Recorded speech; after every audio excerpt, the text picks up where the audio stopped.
Okay, good morning, everyone. We are in the Sanhedrin, Gemarah Sanhedrin. It's page 103 for Johnny's just connecting, so I'll just wait because he uses the Gemarah. He's just sitting down. It's page 103 in the Steinsaltz, if you're following. Michael's got one too. 18b we're on.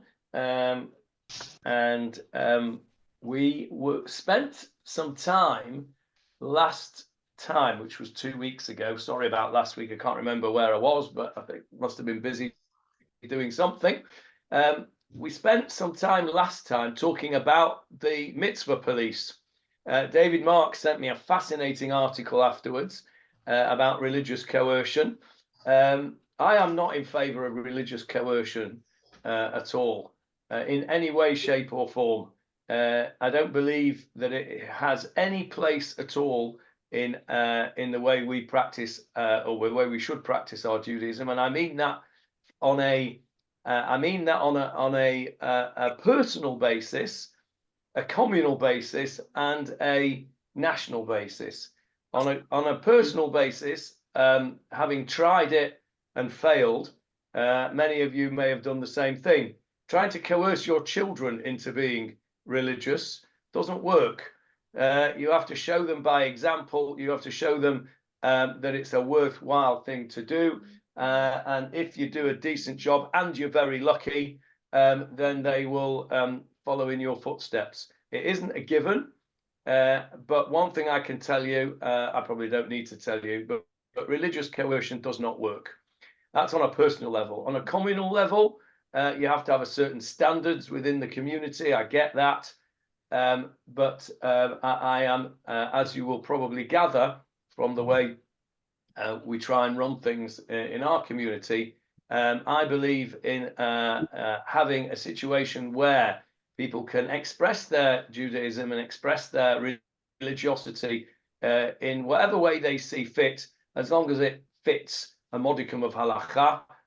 We can't have a free-for-all. But where there is an opportunity, and there is what we call in halakha, yesh al mi lismoch, meaning there is somebody on whom to rely for a certain lenient opinion, then I try very hard to present that lenient opinion so that we have the opposite of religious coercion. It doesn't work. I don't think it does anybody any favors. On a national level, this is where we really suffer in this country. On a national level, religious coercion causes a great deal of bad feeling, and the gain that we get from it is zero. I was going to say almost zero, but actually it's zero.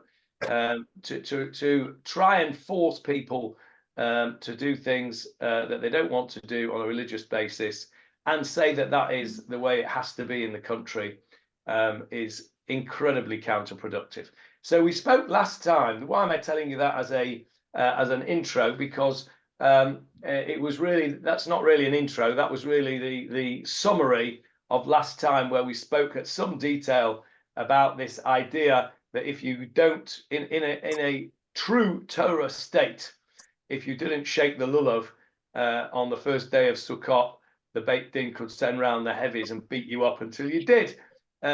It won't really. I can't imagine. It's rather a chutzpah for me to speak for God, but I can't imagine that God would be too chuffed with your shaking of the lulav if you had to get beaten up to do it. So, but that's certainly my view. Yes, Julia, you're going to disagree? All I was going to say is I thought about it quite a lot, actually. And in those days, I don't think there was this secular alternative. So the punishment wasn't, it's very difficult for us to take in because we're in a secular society, but it wasn't a secular society. I don't even know how many secular people there would have been, if any. So it's a much more tolerable proposal at that point in time. Can I also say, which actually I did tell Jeffrey, I wish my stupid computers changed and I don't know how to share this, get pictures of everybody at the same time now. But I was going to say that having gone for a walk on Shabbat near Sands, which is where near where I live, and seen all the streimels and the white stockings which were out in force on Shabbat, I can understand that that is a society that would have tolerated this sort of punishment, because it's so different from the secular society. Okay, let me just address that before we go to Jeffrey. I agree with you that we are not comparing apples and apples, we're comparing apples and oranges. Our society is a different society, and that is exactly my point, Julia. The fact is, it may well have been an acceptable way to go. Breaking up, Johnny. Breaking up, Johnny. Tell me when it's back, give me a thumbs up when it's back. No, you can't hear me. Okay, I'll just keep on talking until. Echoing, Johnny. Okay, better now. Okay. I haven't done anything. I just waited. This happens from time to time. At least it's better than me dropping off like I did previously. Anyway, what I was saying there when you lost me was that you were right, Julia. We're not comparing two societies, and that is exactly the point I make. Whereas it may well have been acceptable in a society 2,500 years ago to have a religious police, because there was only a religious society. That is not the case today. And whilst I also agree that if you are living in Sands or Crown Heights or Mea Shearim or Bnei Brak, and you choose to live in that society, well, then you are choosing to be in a society where that is acceptable. And that's fine. I have no problem. I have no problem with that at all. I do not want to religious coerce them either. I don't want to coerce them not to be religious, and I don't want them to coerce me into being religious. We have a society which needs to be tolerant of each other's position. And the point that I wanted to make, the main point I wanted to make, was the fact that if you try to coerce people, it will not work. It is counterproductive. Whether you think it's a good thing or not, it just won't work. Okay, now, Jeffrey, you wanted to say something. I disagree with Julia saying that there wasn't any alternative. There were plenty of goyim around us in biblical times, and often we strayed to what the goyim were doing. It's well known. I think that's different, Jeffrey. I don't know there's a difference between goyim and secular Jews. What Julia was saying, and I agree with her, is that there wasn't really an option to be a secular Jew. You were either a Jew or you strayed off to the goyim who weren't secular either. It's the concept of secularism, where there is no religion. Okay, secularism meaning, we don't believe in any religion, is a very new thing. Think back to are we all British here? Yeah, we're all British except for Sharon. Okay, I'm assuming that this is the same in the US, but certainly if we all think back to our youth in the UK, it was a religious society. I still remember. I think I'm one of the youngest on this, if not the youngest. I still remember when Sunday was the day of rest, and you didn't put your washing out on a Sunday because it was God's day. The concept of secularism, a society where there is no religion, is actually a very modern concept. Certainly 100 years ago, 150 years ago, and certainly 2,000 years ago. So I think Julia is right on that. You're also right that there were goyim, Jeffrey, but they weren't secular goyim. They were religious goyim in their own religion, and we did stray, and we went off on their religion. So anyway, that was the end of that discussion. It was a very interesting. I remember all the shops being closed on Sunday in England. Yeah, Sunday trading laws. Couldn't open your shop on Sunday. Yeah. I remember my grandmother, Grandma Bashki, my mum's mum, telling us that she lived in the countryside. She lived in Shrewsbury, which is where my mum was born. You couldn't hang your washing out on a Sunday on a washing line. That was forbidden.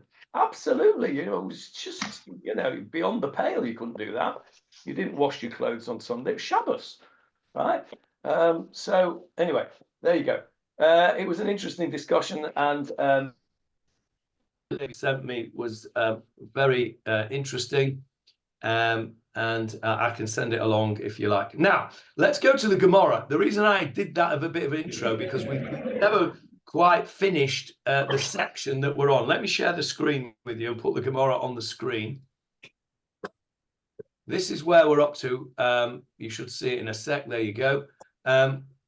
We were talking about the Kohen Gadol. And the Kohen Gadol, we had this comment here. Over al aseh va'al lo ta'aseh, lo sagid de la'avar. This is where we came from. There was a brighter that said, let's just go back to the brighter, and we said like this. Where is the brighter?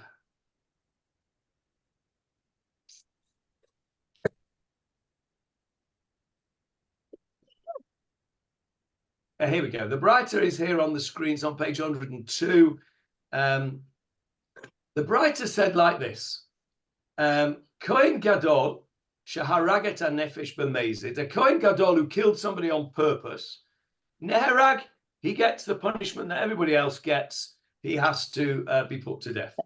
If he does it b'shogeg, if he does it accidentally, kills somebody accidentally. Goleh, he goes to the city of refuge, and we went into that in great detail a few weeks ago. And this is what we were talking about last time. Va'over al aseh, and we're going to translate it as if, although it doesn't say that.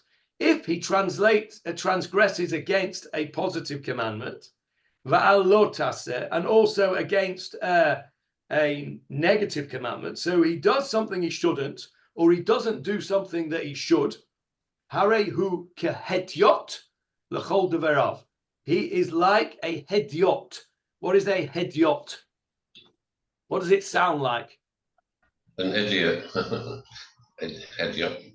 It does sound like an idiot, and I think actually it may well be some connection, because what it means here, There was a Cohen Hediot, wasn't there? A Cohen a Kohen Hediot. hediot is an ordinary Kohen. Ordinary Cohen, yeah. Yeah.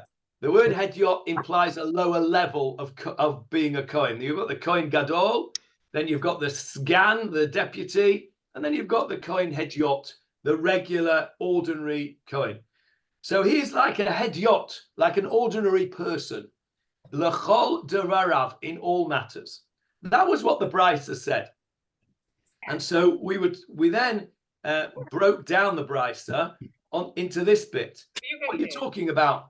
Over al aseh. It didn't say if he commits a sin. It's like, and he will commit a sin. Asks the Brisa, lo sagi de lo avar. Is it not possible that he doesn't do a sin? Why does it say, and he will do a sin? Okay, it's a crazy thing to say.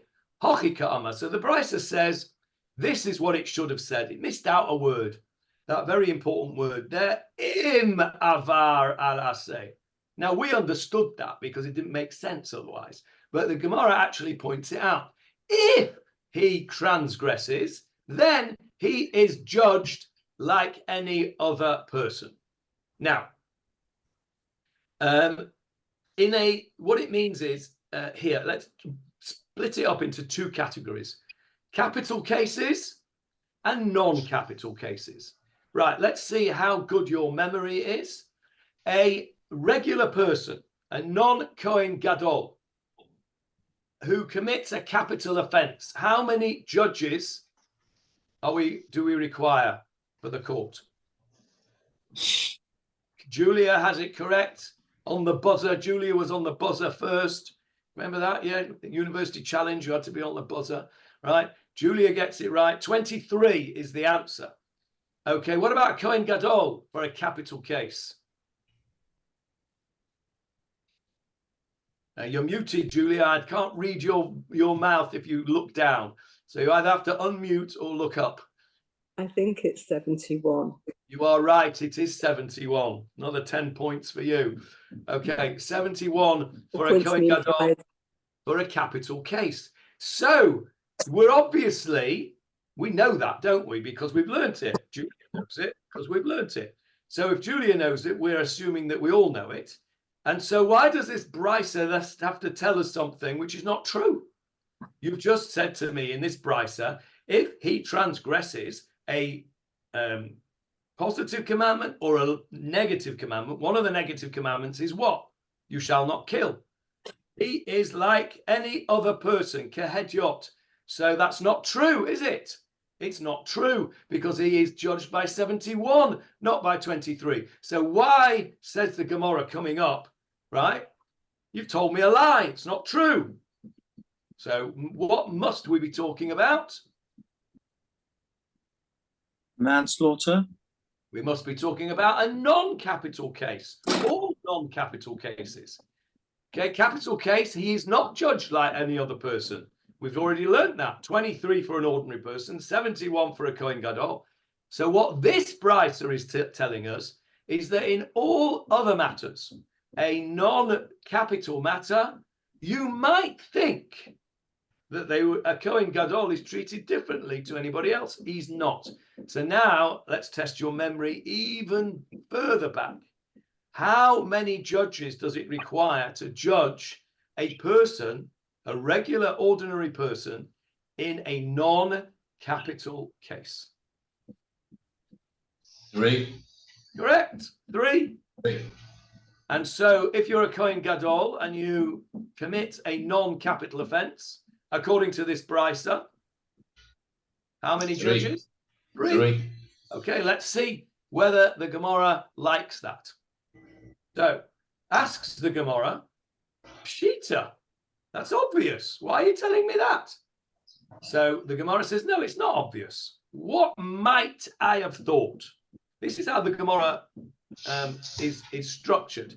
It says something, and then this unknown person in the Gemarah says, well, that's obvious. Why do you need to tell me that? And he says, no, it isn't obvious, because you might have thought X. Salka daitach amina. Over here, these words here. Salka daitach amina. I might have thought, literally, it might come into your knowledge. You might have thought. I might have thought the following.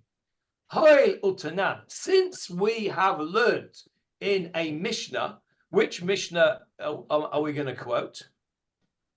Well, we're going to quote our very first Mishnah that we started with 4.5 years ago in 2a, the very first Mishnah. What did we learn? Remember, you'll remember this.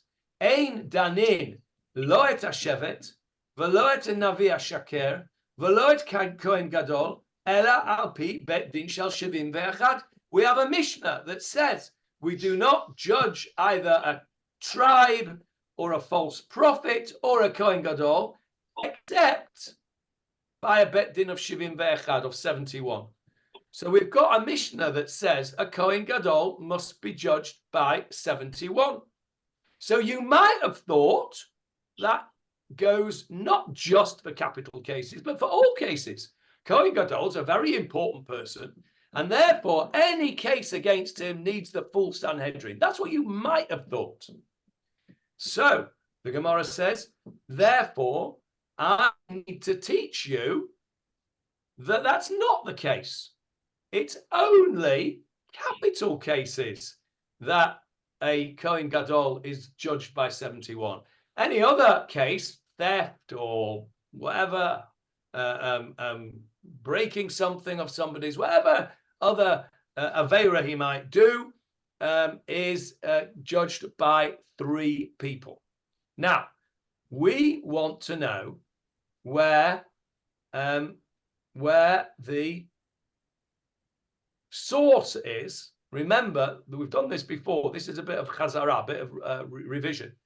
Where is the source for a Kohen Gadol being judged in a capital case, at least, by 71 judges? Who can remember what the source for that is? Well, the Gemarah helps you out. It says here, V'amar Rav Ada ba'ahava. This is quoting what we've learned before. Rav Ada ba'ahava says, he quotes the pasuk in Exodus 18:22. Let me see if I can take Isn't it something to do with when Moshe was told to that he needed help? Yes, it is indeed. Well done. What can you see on my screen? Can you see the Gemarah or the Chumash? No, the Pasha, yes. Parsha, good. Well, we're in chapter 18 of Shemot, and as you quite rightly say, Julia, this is when Moshe was told by his father-in-law Yitro to sort out some kind of justice system because he couldn't do it all himself. Look at the words. Verse 22 on the screen, Jeffrey, please. And they shall judge the people at all times, and it shall be that any major matter they shall bring to you, and they themselves shall judge every minor matter, thereby making it easier for you, and they shall bear the burden with you. Okay, so this is the pasuk that tells us about a Kohen Gadol and 71 judges. Can you remember how we got there? Well, we got there from this bit here. Rav Ada Ahava says that this bit here, which says V'haya kol hadavar hagadol yaviu elecha, every great matter, or he could just translate it here, major matter. He uses a play on words and says every matter of the Gadol. Who is the Gadol? God. The Kohen Gadol. So every matter involving a great person, the Kohen Gadol in our case, Yaviu Elecha, shall be brought to you. Who is the you that should be brought to? Who is Yitro referring to when he says the Moshe. to Moshe? Correct. And we have a principle, don't we, that Moshe was equal to what? Sanhedrin. The great Sanhedrin. Moshe is equal to the great Sanhedrin of 71. So the homiletical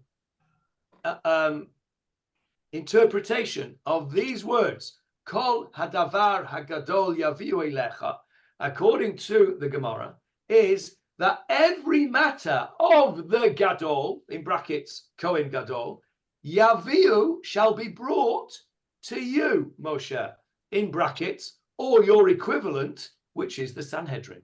So Rav Ahava bar Ada, let's go back to the Gemarah, see if I can get that back for you.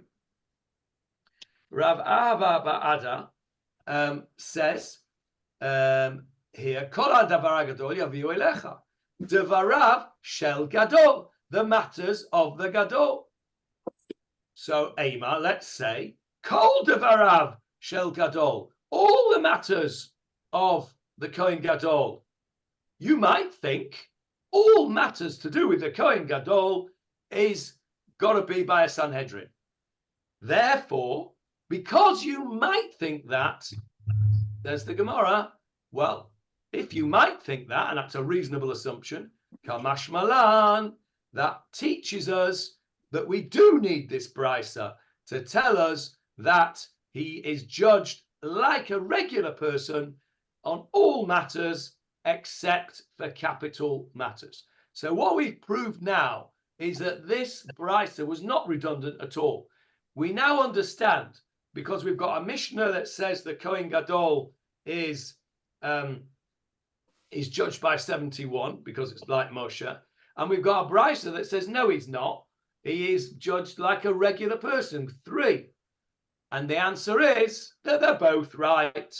The Mishnah is talking about a capital offense, and the brisa is talking about a non-capital offense. Okay? Got that? Any questions on that? No, right, that's fairly straightforward. Now, the Gemarah says, well, hang on a minute. I don't need a brisa to teach me that. I can learn it from the pasuk itself. Hang on a minute. Let's look at the pasuk again. Let me take you back to the pasuk. There it is. What does it say? It says, Kol hadavar hagadol. Can somebody translate that for me accurately, please? Kol hadavar hagadol. All words, all great words. Hadavar. What? Okay, let's break it up. Kol. All. All or every. Hadavar. Words. No. What would words be, Michael? Well, Hadava is commandments. Aseret Dibrot. Okay. No, again. No. Dibrot. Okay. It's the thing. The thing. Okay. Or the word. The thing or the word. Singular. That's the point I'm making. You said words, Johnny. It's not Yeah. words. That would be devarim or Right. dibrot if you wanted it in the Ten Commandment way. If it was things, it would be devarim. Mm. It's davar, singular. Kol hadavar hagadol. All the great matter, not all the great matters. So the Gemarah now, let's go back to the Gemarah. Gemarah says, Ve'ema hachinami. Maybe I don't need what you've just told me, that I can learn it from the Pasuk. Miktiv divrei gadol. Does it say divrei is the possessive form of the plural? Divrei means words of or matters of greatness. Does it say matters of greatness in the plural? No, it does not, says the Gemarah. It says hadavar hagadol, the great matter. So what does that mean? Davar gadol mamash. It means a proper, real great matter. What is the greatest sin you can do? Murder. Murder. Capital offense. So the Gemarah says, I What don't does- need your brisa to teach me that. I can learn it all out from that wonderful pasuk that says that the great matter shall be brought to you, Moshe. Meaning, in our day or their day, any capital offense of the Kohen Gadol will be brought to the Sanhedrin, and everything else, they are just like all the other hedyotim, all the other ordinary people, and I don't need your brisa to teach me that. What does Rashi say on those words? Hadava Hagadol. If you've got a Chumash handy. Don't want to go there. Let's have a look what Rashi says. Hang on, we can put Rashi on the screen. We have the technology. Verse 22. Let's have a look what Rashi says. He doesn't say anything. No. Okay. Doesn't mention it. Okay. Okay. Thank you. So let's carry on. So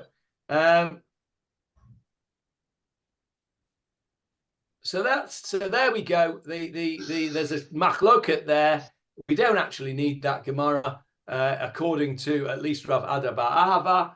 That we don't need that brisa, and of course it may well be that that's why that particular brisa never made it into the Mishnah, because it wasn't entirely required. Because if we go along Rav Ada Ba'ahava's explanation, we can learn it out from the Pesukim themselves.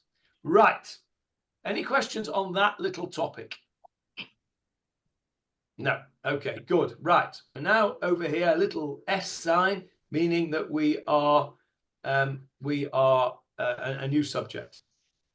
The Gemarah now quotes the next bit of the Mishnah. Me'id u'me'idin oto. We are talking still about a Kohen Gadol. The Mishnah told us that a Kohen Gadol can testify and others can testify concerning him. Whoa, hang on a minute, says the Gemarah. Is that really true? Me'id, question mark. Really? The Kohen Gadol can give testimony? Wait a minute. Is that not beneath his dignity? How come we expect the Kohen Gadol to come and be a witness in a case? Is that not beneath the dignity of the Kohen Gadol? 1 second. I'll call you back. I'm just giving a share. Is that not beneath the dignity of the Kohen Gadol, says the Gemarah? And I'll tell you why I say that, says the Gemarah. Vahatanya, I've got a brisa which quotes one word from the Torah. Vehit alamta. Now, we know, because we are fortunate to have Rav Steinsaltz's translation over here, that he is talking about this pasuk here, Deuteronomy 22:1. Okay, but all we're told in the Gemara is this one word. Now, let's pretend we didn't have Deuteronomy 22:1 on the other side of the page. We would have to know where that pasuk came from. David Marks will tell us immediately where that's from. Where's it from, David?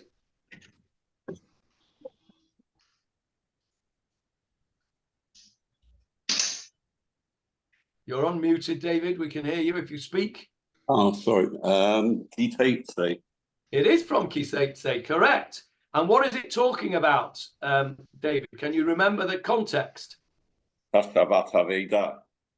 Correct. It is talking about returning a lost article. Let me take you to the pasuk.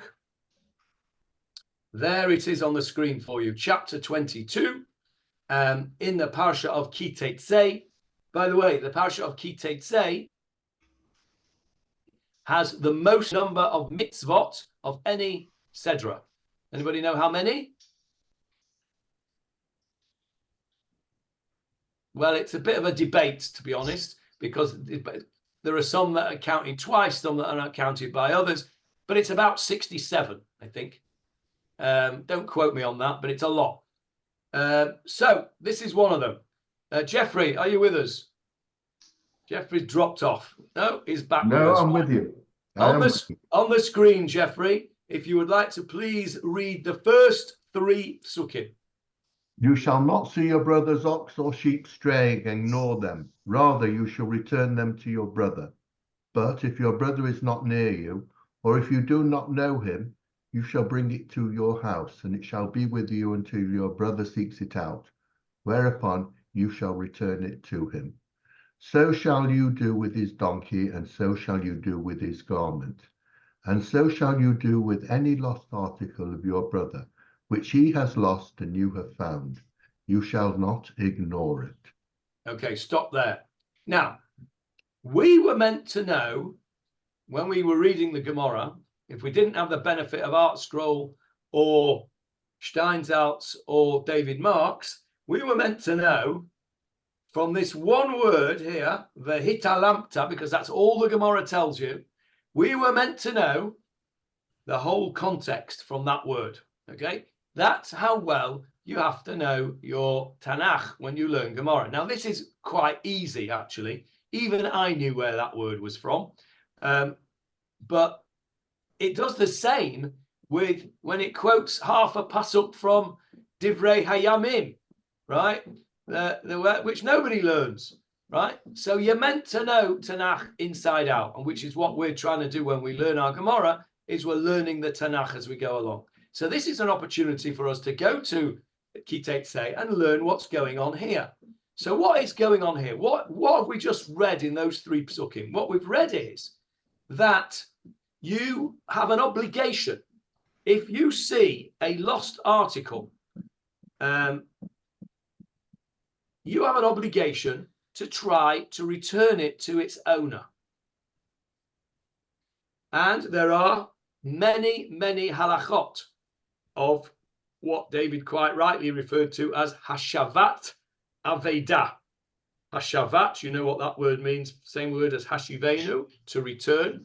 Returning aveda with an aleph means a lost article. Okay? So there are many halachot of returning a lost article, and many of them are derived from those three psukim that Jeffrey has just learned. I used to take things to Park Lane police station if I found them in the street. Okay, all right. Now that's interesting. Johnny says he took it to Park Lane police station, which, by the way, is now a Nursery.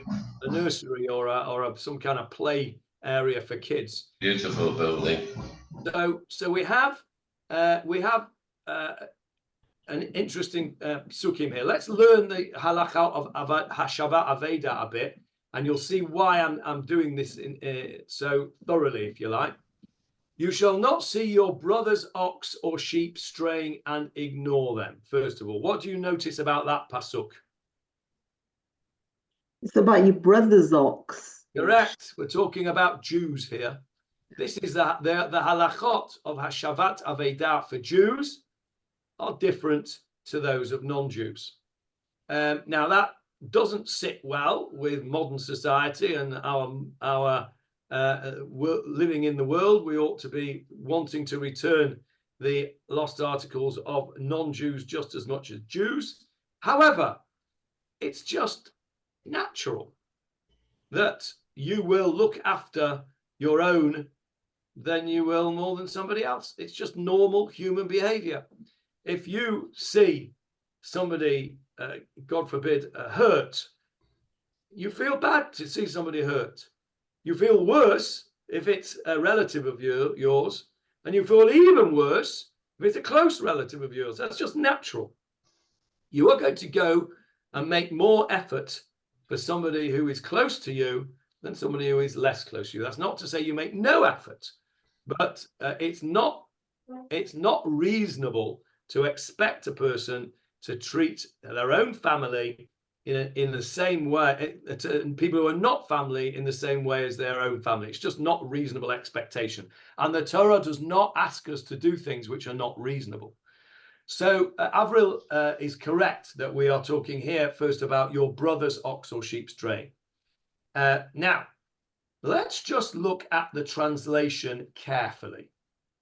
You shall not see, lo tireh, you shall not see et shor achicha, the ox of your brother, or et seo, or his sheep, nidachim,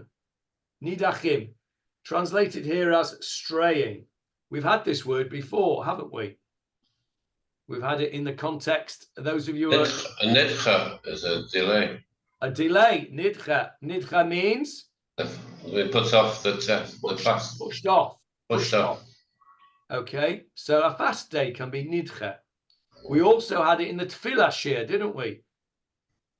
Baruch atah Hashem mekabetz. Nidchei. Nidchei. Amo Yisrael. He who gathers in, nidchei, those who've been pushed aside of your people. Okay, so if you see your brother's ox or sheep, nidchei, pushed aside, in other words, it's somewhere where it shouldn't be. And now look at our word, our Gemarah word. This is the word the Gemarah quotes. The hit alamta. Translated as, and ignore them. You shall not see your brother, the hitalamta mehem. What's the word hitalamta? What's the root of it?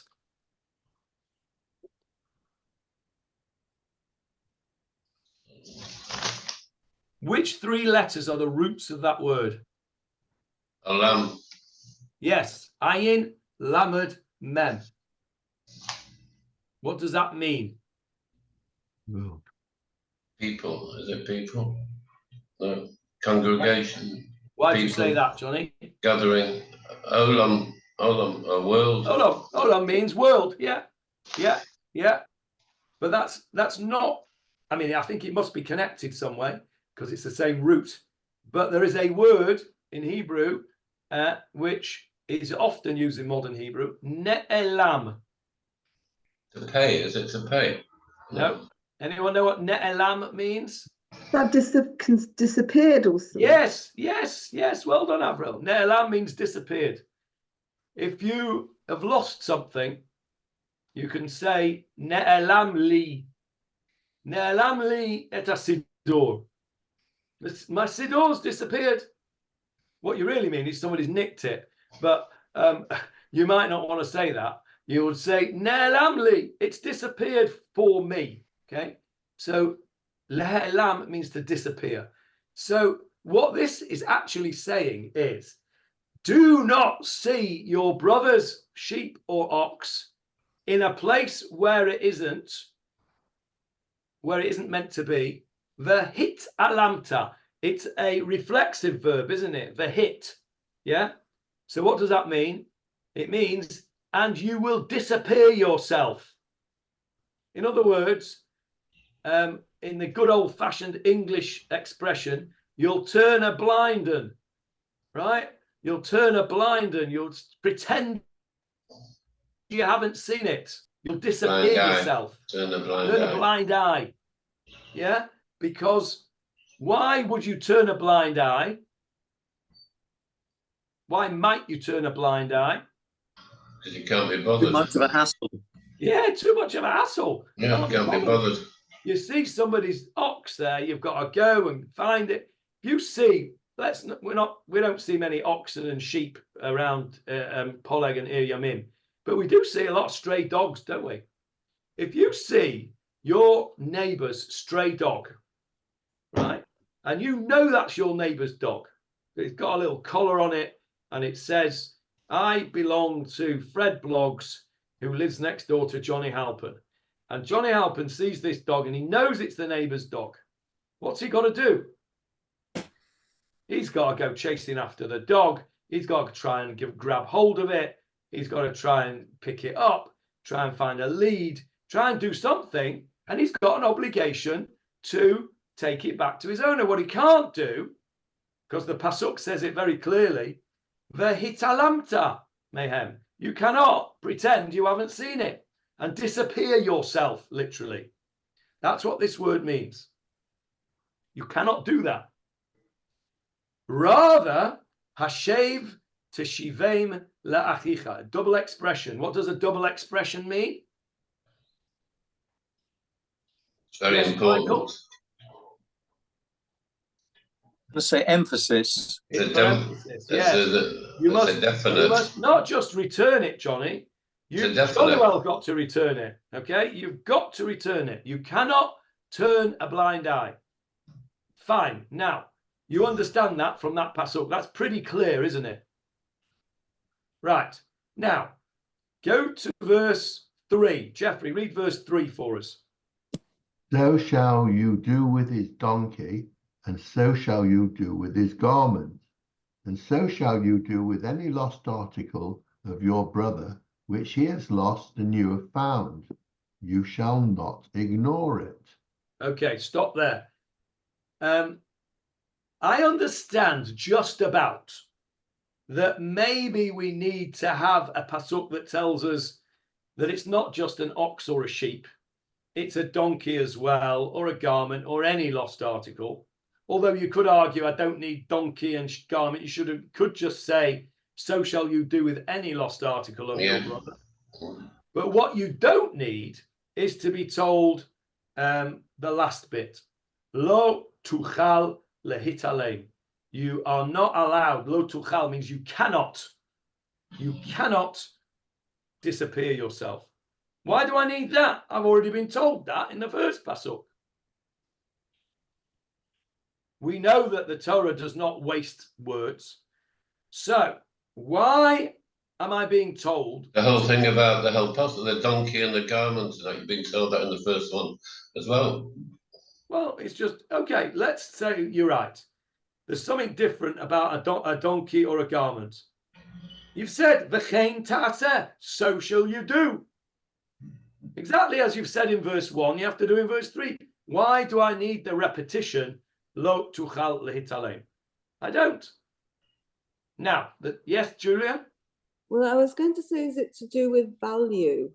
And that maybe the ox and the sheep are stated first because they're very valuable. The donkey and the rest of the items are less valuable, but they need the word, you shall not ignore it, just to confirm that for less valuable things, you must treat them in a similar way to valuable ones.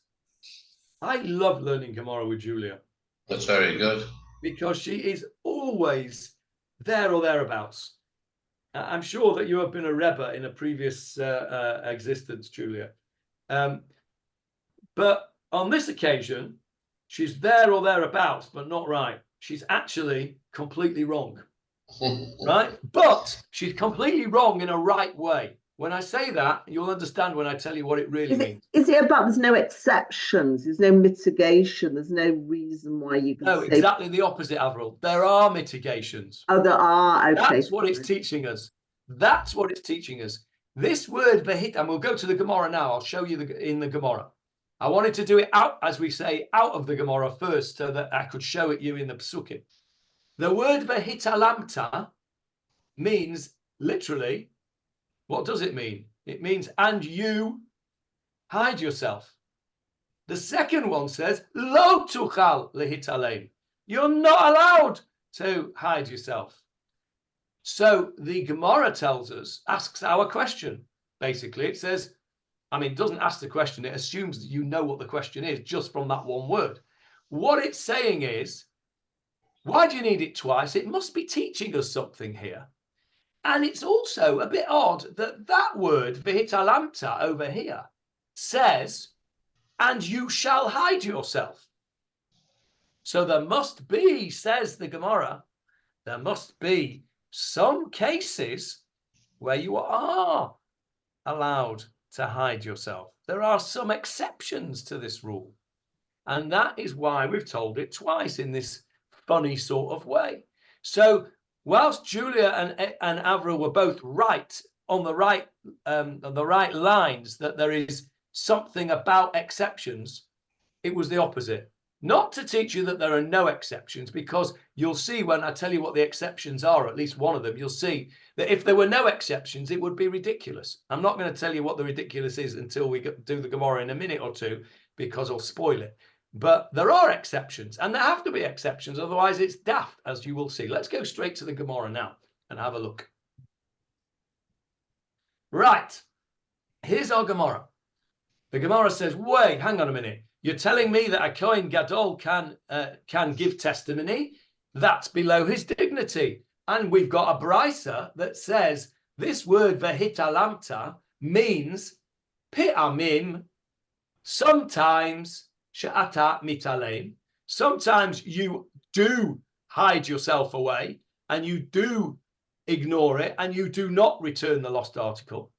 Upi'amim, and sometimes she'ata mitalem. There are certain times when you cannot hide yourself away. Asks the Gemarah. Oh yes, that's interesting. Ha ketzad. How so? Explain yourself, Mr. Gemarah, please. What are you talking about? In which circumstances can we disappear ourselves and ignore the lost article? And in which circumstances can we not? So, here's our first example. Kohen. A Kohen. V'hu b'veit hakvarot.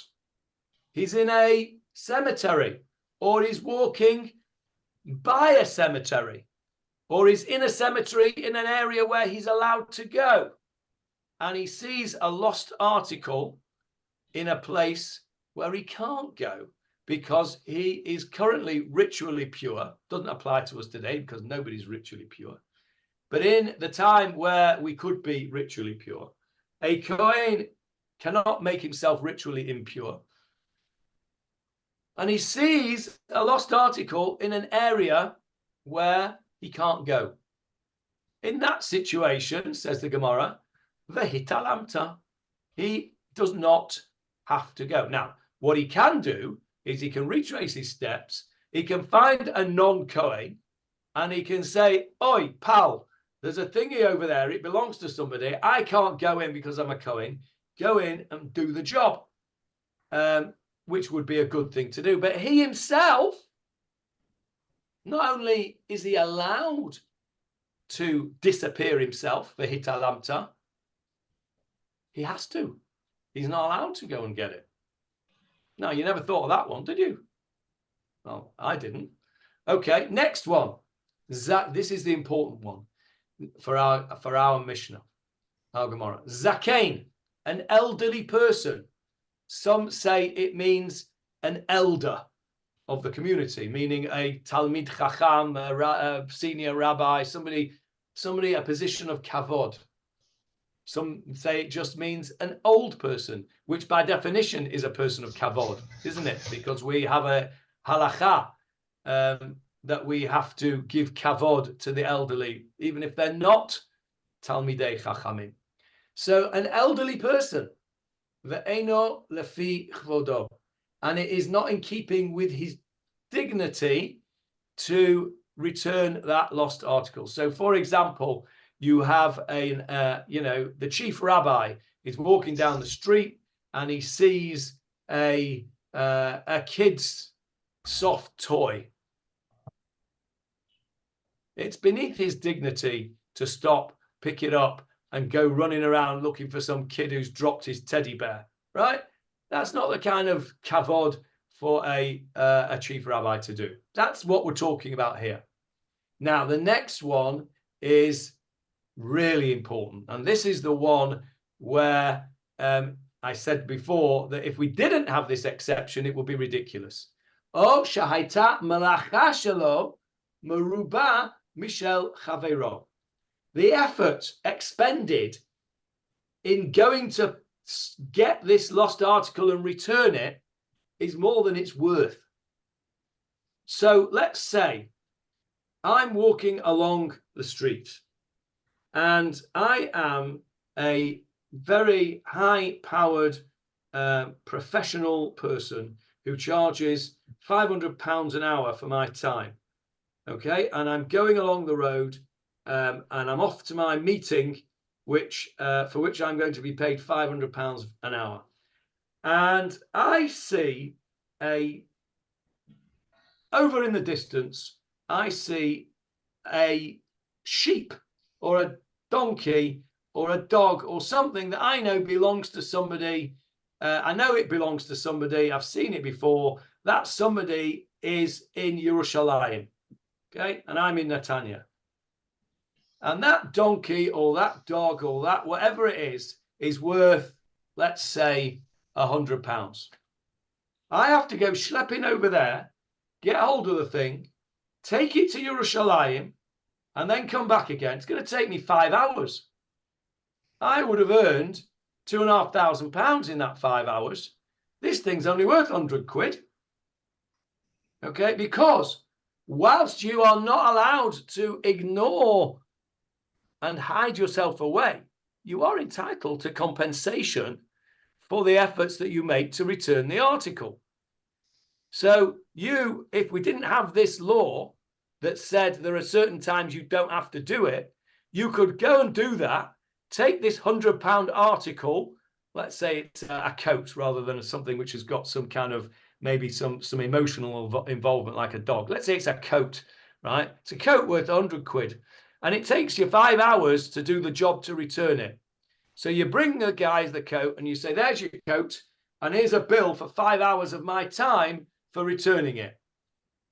Well, he says, well, you should have left it where it was. I'm not giving you £2,500 for a 100 quid coat. You should have left it where it was and be better off. That's what this is talking about. You have to make a decision. Is this a commercial decision here? Is it worthwhile? Is the person going to thank me for it if I do the job for him, given that he has to compensate me? So therefore, says the Gemara, lakach, therefore, ne'ema v'hitalamta. That's why when we look at our pasuk, we have it twice. There are certain times when v'hitalamta, you, yes, do ignore it and disappear yourself and don't do the job. For example, a Kohen in a cemetery, an elder man, an elderly person where it's beneath his dignity. It might just be a halfpenny on the ground. He's not worth gonna. Do they still have halfpennies? I don't know. I don't think they do. Anyway, whatever a small denomination is, 10 agorot on the ground, you're not even going to bother bending down for it. Or if it's a commercially not viable exercise to return it. In those situations, we need this verb, v'hitalamta, and you should disappear yourself. Every other situation, we need lo tuchal lehitalein. So the Gemara now has explained to us that we need both. But what's the point of this, bringing this Gemara? What's it got to do with our Gemara, with our question? Anyone remember what the question was? I So the don't. Cohen Gadol's got to go to court. Yes, does the Cohen Gadol got to go to court? It's beneath his dignity. And we know, one sec, Julia, we know from this whole little Gemarah that we've done, that if something is beneath your dignity, like the elderly person going to return it, he doesn't have to do it. So why don't we say that a Cohen Gadol does not give testimony because it's beneath his dignity? We've got a Gemarah based on our pasuk in Kitetse that proves to us that a person doesn't need to do something which is beneath his dignity. He can hitalamta, he can hide himself away. And so when they come to him and say, Mr. Cohen Gadol, I'd like you to come and give evidence in this case, he can say, sorry, that's beneath my dignity. Why don't we say that? That's the question. Okay? So what's the answer? Don't look on. Maybe we'll do the answer next week because we're up. Returning an article and giving evidence in court, I think they're two different things. No, giving evidence in court is beneath the dignity of a Kohen Gadol. There must be certain circumstances when it's not beneath his dignity. Yes, that's what I'm saying. They're not the same thing. There must be certain circumstances where it is not beneath his dignity to give testimony. And that, ladies and gentlemen, is where we will stop. Because we will learn next time, which will probably not be next week. I'm going to Manchester on Sunday, so I will be in England on Wednesday. It's possible I might do it because it'll be quarter past 8 for me. It depends what I've got on that Wednesday. If I've got an early surgery, I won't be able to do it. If I've got a later one, I'll still be able to do it. So I'll let you know because I don't want to miss it because it's good fun. Whenever it is the next time we do it, we will see various circumstances where it is not beneath the dignity of a Kohen Gadol to give testimony, and that must be what our missionary is talking about.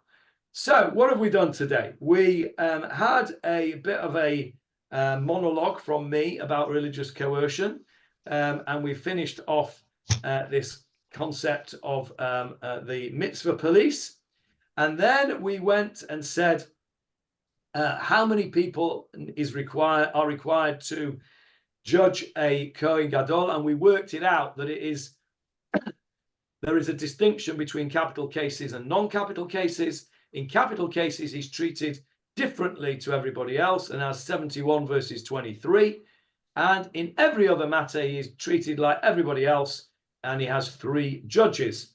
And then and how did we learn that out? We learned it from the singular of our pasuk in Parashat Yitro, the great matter, as opposed to the great matters, plural.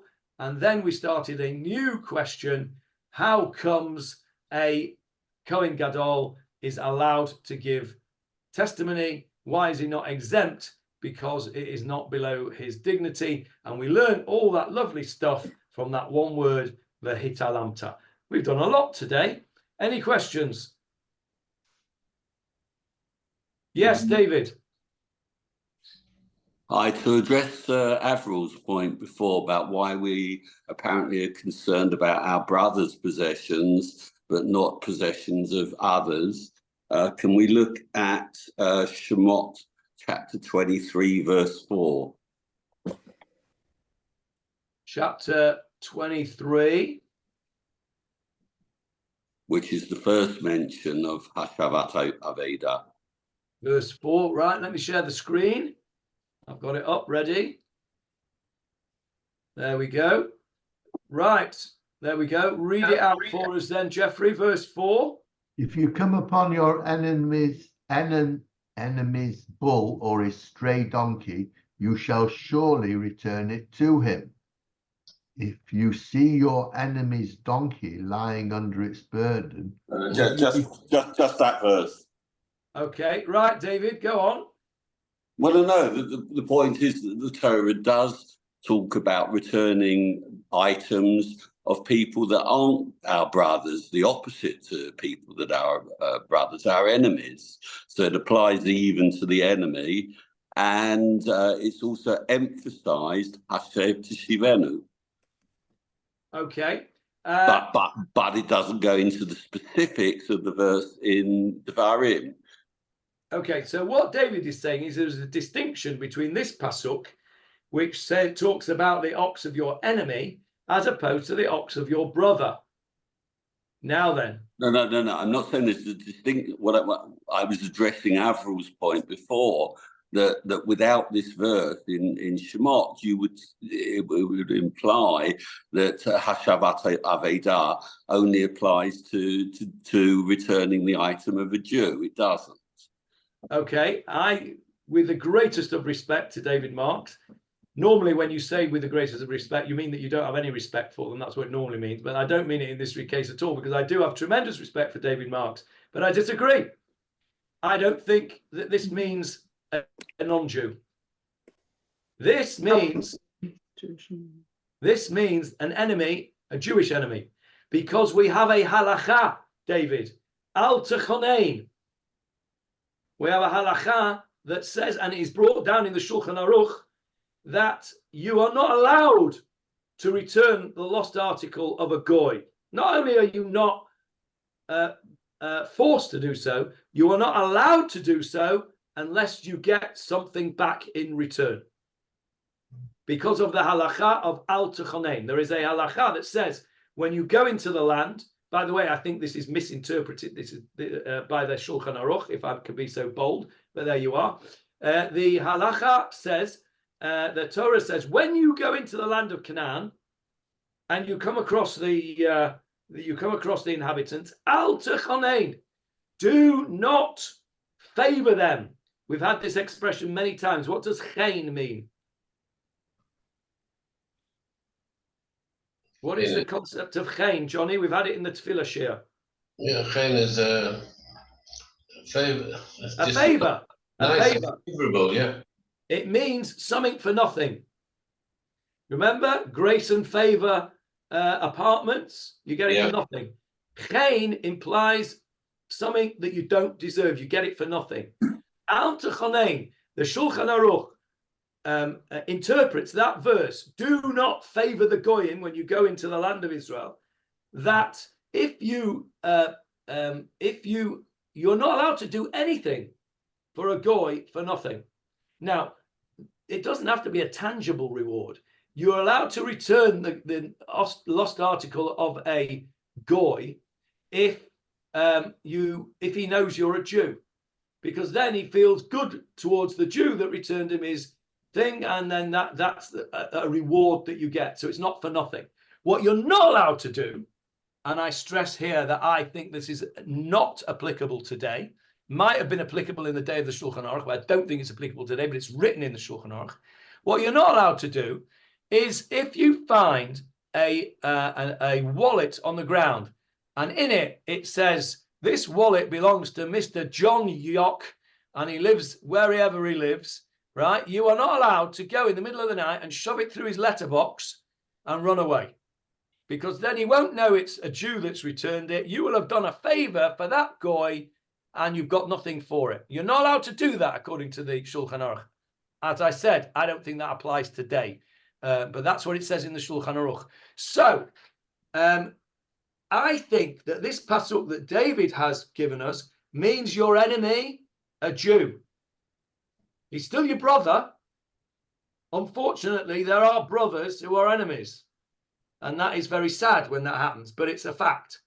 So this pasuk in this chapter that David has brought us, I think is referring not to a goy, an enemy goy, but a Jewish enemy, or somebody who is your brother, but you consider him to be your enemy.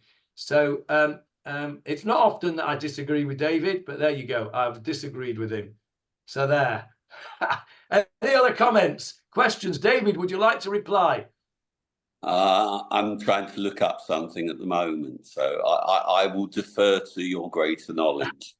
No, don't do that. You can carry on looking. No, you're probably right. Not probably, you're right. But next week, come back and tell us if you found a teretz that gets you out of the hole. Yeah. Okay. All right. Wonderful. This is the beauty of learning Torah. There's always something new to learn.